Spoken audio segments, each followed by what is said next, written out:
সম্প্রতি গ্রেফতার হয়েছেন বাংলাদেশ জাতীয় দলের খেলোয়াড় আরাফাত সানি।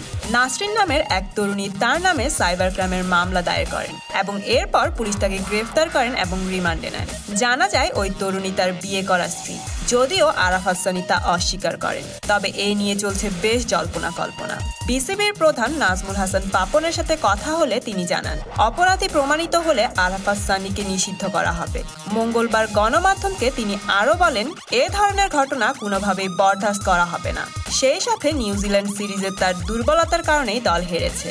এছাড়াও গেল 2 বছরে বিভিন্ন অপ্রীতিকর কারণে জাতীয় দলের 3 খেলোয়াড়কে যেতে হয়েছে কারাগারে, যা কিনা বিসিবির জন্য বিব্রতকর বলেও জানিয়েছেন এই শীর্ষ কর্মকর্তা। তিনি বলেন, কোনোভাবেই এই ঘটনাকে সহজভাবে দেখার সুযোগ নেই। আইনের চোখে দোষী প্রমাণিত হলে তাকে আজীবনের জন্য নিষিদ্ধ করা হবে বিসিবি থেকে। তো বন্ধুরা, আপনাদের কি মনে হয়, আরাফাত সানি কি নির্দোষ নাকি আজীবনের জন্য জাতীয় দল থেকে নিষিদ্ধ হতে যাচ্ছেন এই খেলোয়াড়? কমেন্ট করে জানিয়ে দিন আপনার মতামত। আর হ্যাঁ, এরকমই সব লেটেস্ট নিউজ জানতে এখনই সাবস্ক্রাইব করুন স্টার গল্প চ্যানেলে।